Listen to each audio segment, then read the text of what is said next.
All right, it's being my podcast, One Fat Night today with Jeff Cooner, the Boston's Bulldozer. Special guest, Jeff Cooner. How are you, Jeff? I am great, Brian. How are you? Great. Let me start with this question first. What was it like for you growing up in Canada when you were little? You know, what was like your childhood like growing up as a kid? Well, it was a typical North American, life. My father was very hardworking. Yeah.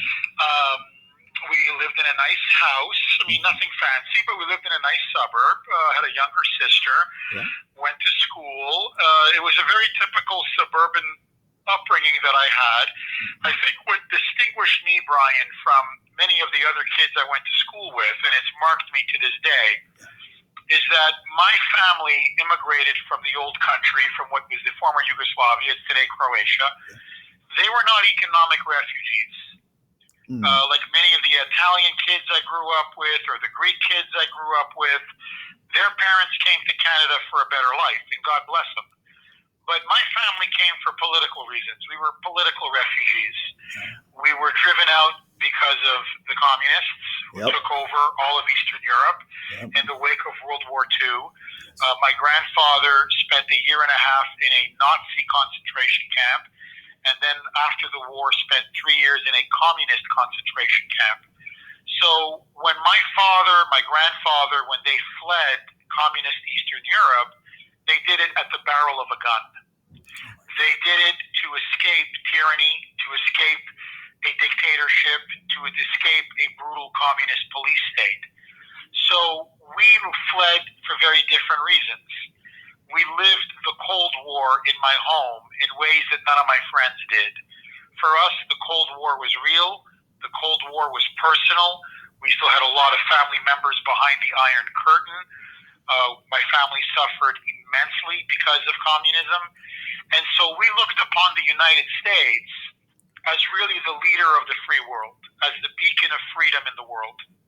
And that this twilight struggle between freedom and communism, between the Soviet Union and the United States, was really going to be won by the Americans. Yeah. That yes, Canada was a great country. It was a democracy. It was part of the British Commonwealth, had a rich history. But ultimately, we knew that the West would stand or fall depending upon the United States. And both my grandfather and my father admired Ronald Reagan tremendously.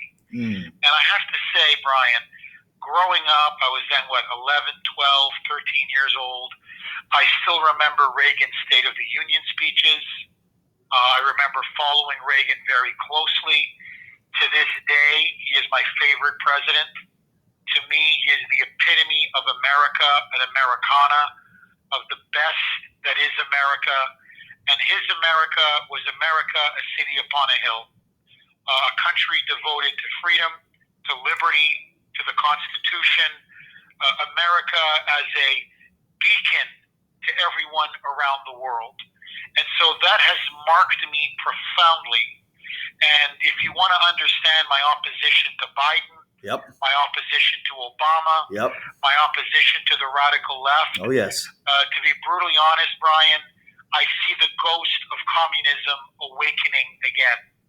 I see the ghost of the Soviet Union wandering in the halls of academia, in universities, in the media, in the Democratic Party. And I fear that if we do not rise up and do not awaken to this danger, that a communist revolution could come in the United States. And that is something I just will not allow. I cannot allow. My conscience will never allow me to allow. Exactly. And let me ask you this question. Out of all the things you could have chosen, why did you choose journalism to get into? You could have been a truck driver, a cab driver. Well, that's an excellent question, Brian. It's a very interesting question. My goal was to be an historian. I love history. I've always been a reader. I used to read all the time. I read voraciously. And really what I wanted to do was become a professor of history. And I studied at Ohio University. I first went to a liberal arts college in Montreal. And then I went to Queen's University to do my master's. And then after I got my master's degree and wrote my thesis, I went to Ohio University, which had one of the most competitive, respected programs in 20th century American history in the United States. And really, my goal was to be a university professor, and I was on my way. I was back in Montreal. I was teaching at the Harvard of the North, McGill University, was teaching American history. I thoroughly enjoyed it. And then I began to get more and more involved in current events, in politics, and the issues of the day. And I began to write opinion pieces, op-ed pieces, commentary pieces. And I began to find a real love, a real passion. And after a while, academia seemed to me disconnected from the battles of the day. Yeah. That it's a beautiful life, you can write some nice books, I enjoyed my students, but I missed the combat of journalism, being in the thick of things, writing about the burning issues of our time. And so the more I wrote on current events, the more I enjoyed it, the more everyone was telling me, Jeff, you're really good at it. You should pursue it as a full-time calling. And so what I did was I eventually made the fatal decision, or the fateful decision, to leave academia, and I embarked on a career in journalism, and I've never looked back. And my big break was with the Washington Times. I went down, and the reason why I chose the Washington Times, and this gets back to Ronald Reagan, is it was Reagan's favorite paper. Reagan used to read the Washington Times religiously. It was an anti-communist paper. It was a conservative paper. It was the paper of the Reagan Revolution, of limited government, of low taxes, of individual freedom, of a muscular defense of the United States and a defense of the West and everything the West stands for. And so my dream was to work for Reagan's favorite paper. And luckily, I applied. I got the job. That's how I immigrated to the United States. And really, I've never looked back since. I started in print journalism. I was the assistant national editor. I oversaw their White House and congressional coverage. And then over the years, I also began to write for the commentary section. And that was my real love. And so I became a columnist, one of the most well-known and widely read columnists in the United States. And the more I wrote, the more people kept asking me to do radio interviews. And so the paper kept saying, Jeff, we got all these stations. They want to interview you on this column or on that article that you wrote. And that eventually got me into talk radio. And once I started to do talk radio, a lot of executive producers, program directors reached out to me and said, hey, Jeff, you got a real gift of the gab. For whatever reason, you're powerful on radio. The audience seems to love you. We want you back as a regular. Have you thought of doing this as a full-time career on top of writing your columns? And honestly, I thought, no, I never really. I mean, I listened to Rush Limbaugh a little bit when I was, as a college student, but I was never really a talk radio aficionado. I wasn't like many talk radio hosts where I started off at 13, 14, 15 years of age. I really was a trained academic and then a trained journalist. And somehow it just fell into my lap. And I got my own show in Washington, D.C. The ratings were through the roof. In fact, we had taken about half of Rush's audience within the first 6 months, which was almost unheard of. Wow. And then there was an opening in Boston for the morning slot. Bill Cooksey was then the program director. The station I was working at was owned by the owner of the Washington Redskins, Dan Snyder. And Laura Ingraham was on, Sean Hannity was on, I was doing a show there as well. And he converted it to an ESPN station, all sports station. So I was no longer going to be on that station anymore. And so Bill Cooksey said, hey, Jeff, you're no longer under contract. You're not going to be working for that station in Washington. I've got an opening in Boston. Do you want to come all the way up to Boston? And I spoke to Grace. She had pretty much had it with the Washington, D.C. scene. She was ready for a change. I was ready for a change. And so in 2012, Jeff Cooner came up to WRKO in Boston. And Brian, as they say, it's been history ever since. Let me ask you a question. Now, you know how you have like Ben and Ben Collins from Andover, Bill and Sudbury. Why do you let them talk to you so many times? You should just cut them off. Why do you give them so much time to talk to you? Because all they give you is lies and propaganda. They're Democrats. Why do you let them talk so long, man? Well, the reason why, it's a great question, Brian. The reason why, and I get a lot of listeners ask me that same thing. They go, "Oh, Jeff, drop them after 10 seconds. They're such obvious liars." Yeah. The reason why I keep them on the air is I want to expose the liberal mind. Yeah. I want to expose to the audience how radical, how fanatical, frankly, how stupid many of these liberals are. Oh, yes. And I have to say, Brian, the thing that haunts me the most, if you were to ask me, what is the one thing that has shocked you or surprised you the most in your life? Yeah. I'm still a relatively young man. I'm 52 years old. Yep. God willing, I'll have another 30 years left in me. Yeah.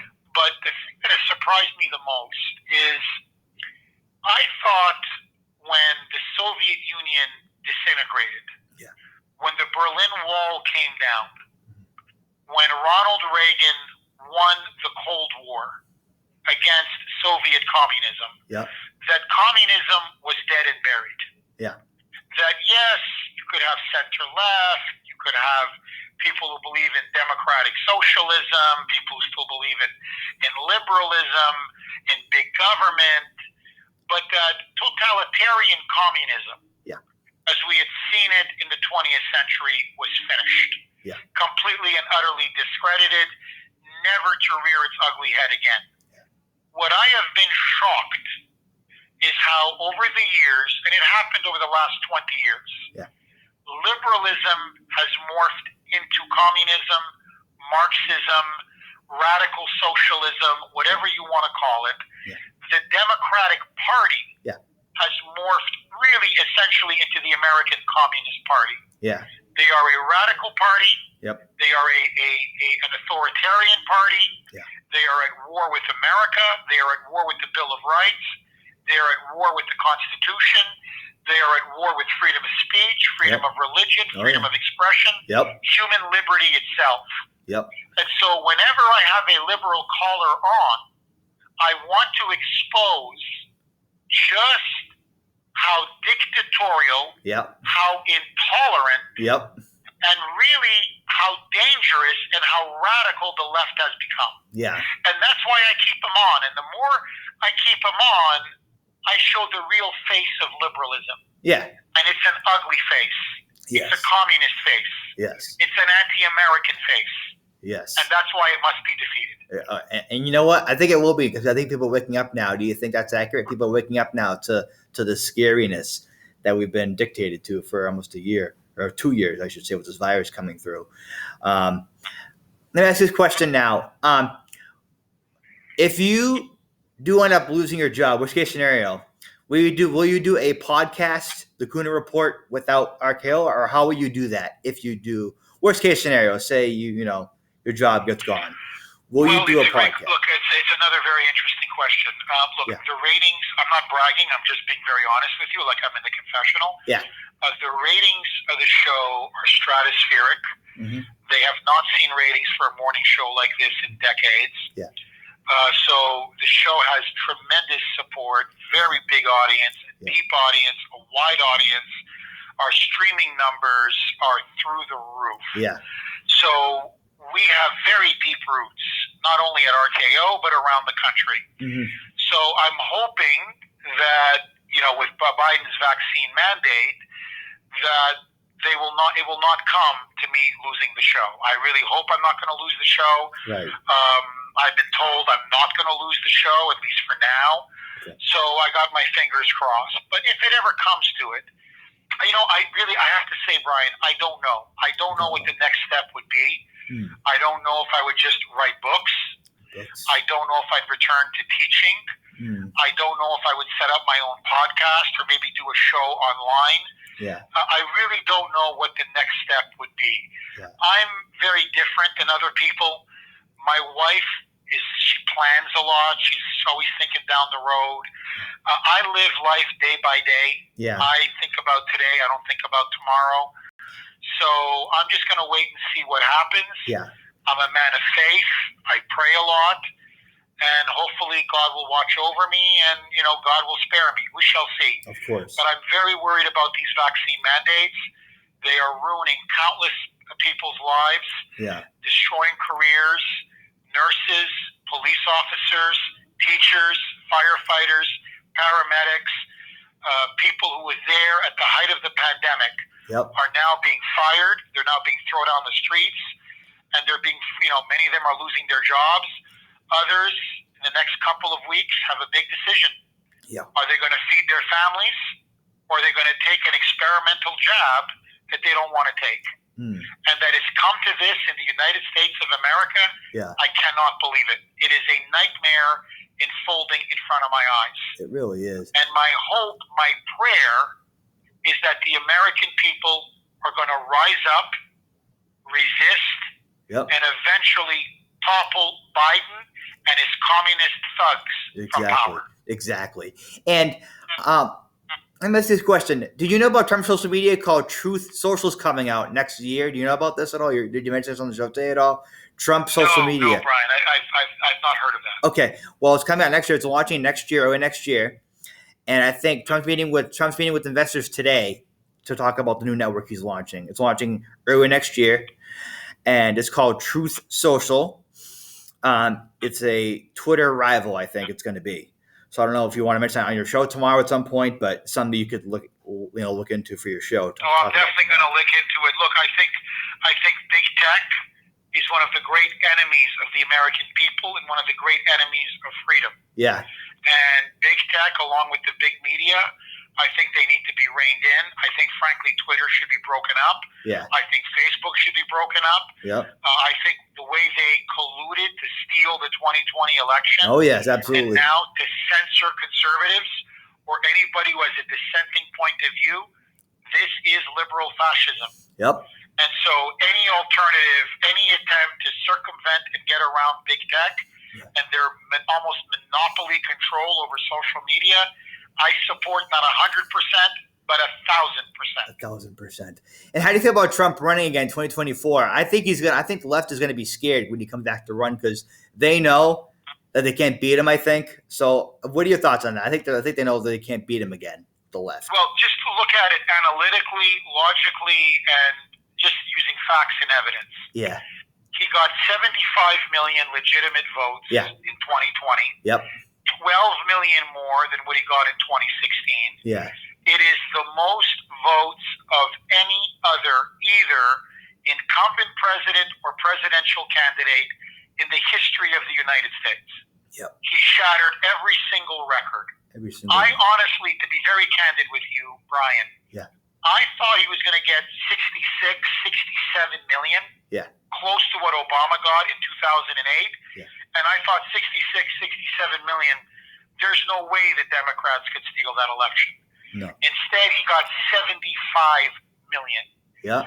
He is by far the most popular president in American history. Yeah. I think if he runs again, he's going to win the nomination in a landslide. Yeah. And I think whoever the Democrats put up, if they want to keep with Joe Biden, if they want to run Kamala Harris, I don't care who they throw up, they are going to get absolutely destroyed. Yeah. The only thing that concerns me is if they steal it again like they did in 2022. Yep.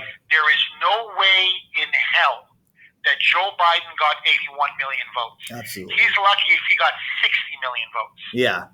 Absolutely. So I think this time, if Trump runs, he's going to have a team in place that is ready to prevent any massive voter fraud and election theft. Absolutely. Because the only way the left keeps the presidency in 2024 is if they steal it, maybe not even by 20 million, but maybe now by 30 or 40 million votes.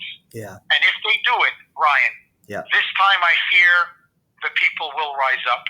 Yep. They will go to the streets, and then once they go to the streets, all bets are off. All bets are off. Let's talk about how me and you first met. Me and you met at a rally in Boston, correct? I want to give the audience a little taste. Me and you met at a rally in Boston at the State House, correct? Yes, and you have a beautiful voice. You sang the national anthem, and then I love the way you ended the rally with such a powerful patriotic song. Yeah. It's just you had a wonderful voice, Brian, and You can see the emotion in your voice, the patriotism in your voice, and you're obviously a Trump supporter. And I got to tell you, Brian, I was extremely impressed, and frankly, so was the audience. You could see the tears in many people's eyes. You have a very rare, special gift. I appreciate that. And you know what? I think I'm the first blind Trump supporter that says, quote, I'm a blind Trump supporter. And you know what? I am not going to hide that. Good for you, Brian. All of us now have to start speaking up and standing out and let everyone know we will not be intimidated, we will not be cowed, we will not be bullied. Exactly. And if the more of us continue to speak out, we will win. And you know, I think we're winning already with the ballots. The last time the Republicans voted yesterday on the mail-in ballot fraud, they said no to that.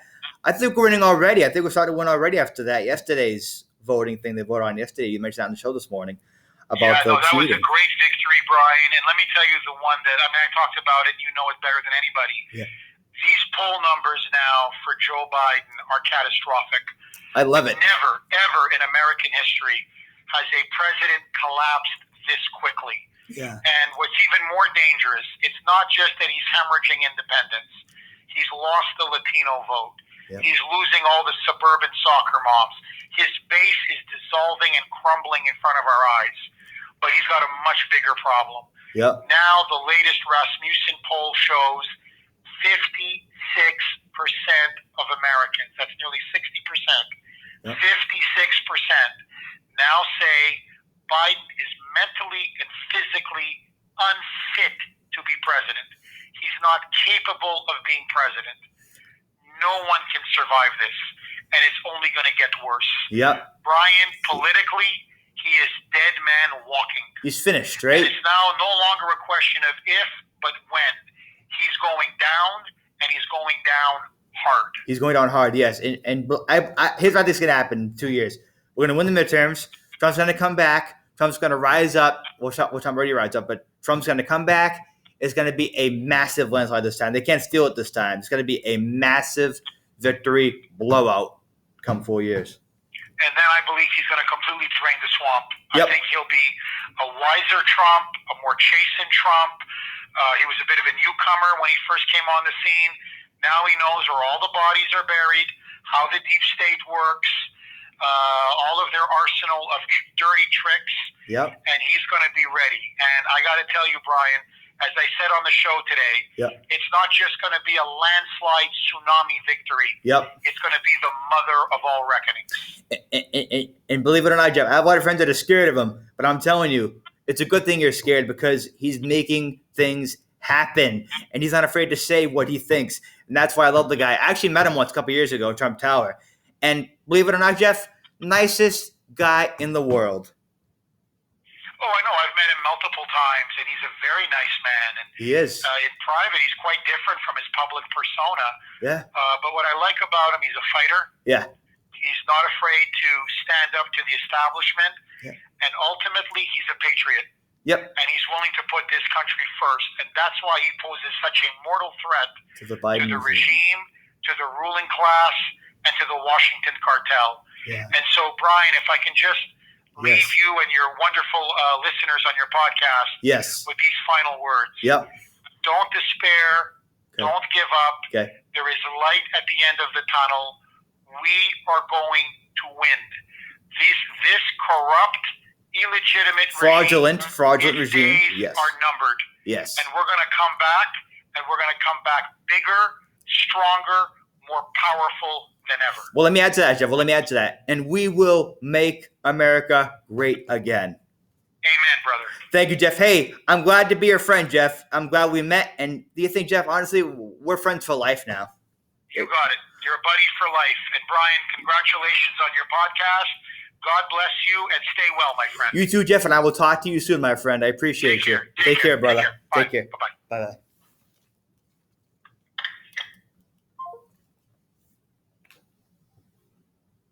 You want to do the outro? Yes. Thank you, guys. This has been my podcast 159 with Jeff Cooner. Jeffrey T. Cooner, Boston's bulldozer, a great guy, a wonderful guy, a friend, a buddy for life, who is determined to make sure that we get back on track And please, again, like Jeff said, don't despair. I'm not despairing. I'm actually getting happier. Don't despair. Don't get upset. Don't get sad, because we are winning. And I'll say it one more time. And yes, together, we will make America great again. Thank you, guys. See you guys next week for podcast 160 and 161. Thank you, Jeff Cooner, for talking to us today. And as always, listen to my show. Subscribe. And yes, together, we will make America great again. Thanks, guys.